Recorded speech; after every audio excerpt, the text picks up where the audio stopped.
That's like one of those internet things that just happen. I'm the only one on the train. I'm the only one on the train. That was all it was. I was like, I was the only person on this train going to Essex in the UK. And I recorded that and put it online. Now everybody, like, they put things on going, I'm the only one on the bus. I'm like, it's my song. Shut up. I'm not the only one on the plane. I'm not the only one on the plane. No, you're not, because that's full! Is that good enough? Thank you. Gentlemen in the green. Hello, this is more about craft. I thought you were going to say about crack. Like... no, about craft. There is the episode where Captain Jack's grandchild dies. How did you come Say to it that? again? There's an episode on Torchwood where... Put the mic up to your mouth closer, pretend it's me. Sorry.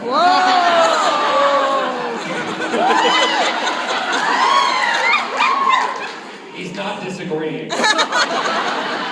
There is an episode on Torchwood where Captain Jack's grandchild dies. Yes. How did you come to that scene? How did you prepare for it? I have to be totally honest with you. I am not one of those actors who delves into the depths of their doldrums to find the motivation and the sequence of events that are prior to the moment. I just get up and do it. Well, I think a lot of other actors are that way also, and I'll have nothing against the actors who have that progression, except that just hurry up and get to that moment, because I really want to go home and eat dinner, right? So we did, at Torchwood, we wouldn't get into those heavy, but I think sometimes when you play the truth of the moment as you're doing it, that is the best way to get the intensity and the truth across. It was a hard scene to do because the young boy, Bear is his name, and he was not any of the ones that you like. His name was Barry. He's a cute kid. He said to me before, he said, John, what can I do to make more impact with the scene? I'm like, well, Bear, let me give you some tips. When I turn the machine on and you start, like, you all know what happens, don't you? Yeah. When it goes and it happens, you want to make it look like it's going to be, terrible. I want you, because he was doing it in a couple of takes. It was just plain, and then he would fall and da-da-da. I said, Bear, start shaking a little bit, and then start violently shaking, and tell board or makeup to put a little bit of blood that drips out of your nose.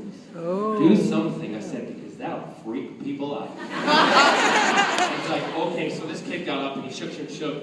The thing that in those situations that I always look at is, I think about, I don't have any children, but I have nieces and nephews, and I can do what we call substitute things in my head for those moments. But really, if you're watching a young child die in front of you, which that imaginary world, which when David and I, or Eve Miles, or Gareth, and anybody who was involved in that show, those imaginary worlds, when we were doing them, they were completely real.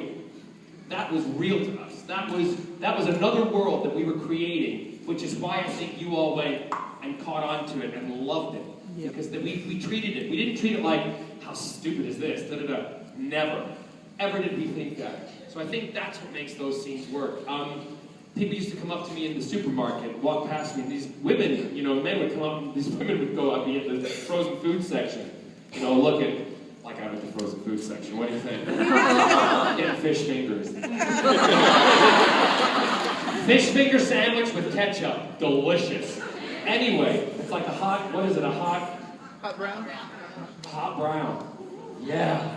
I told Scott I had a hot brown the other night. He's like, really? I don't know what to make of that. I said, it's not what you think. So, she came up to me, she walked up, and she said, I have to tell you, I think you're awful. But I still love you. And I don't understand why you killed him. I walked away. And I'm standing there going, she turned around and went, but I'll still watch!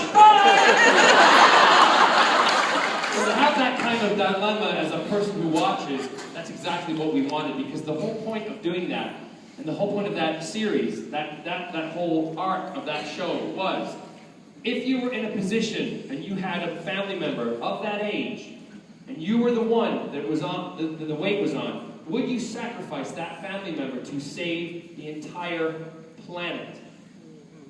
Would you do it?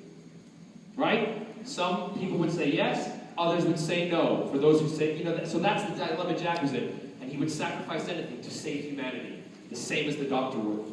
So, that was it. Thank you.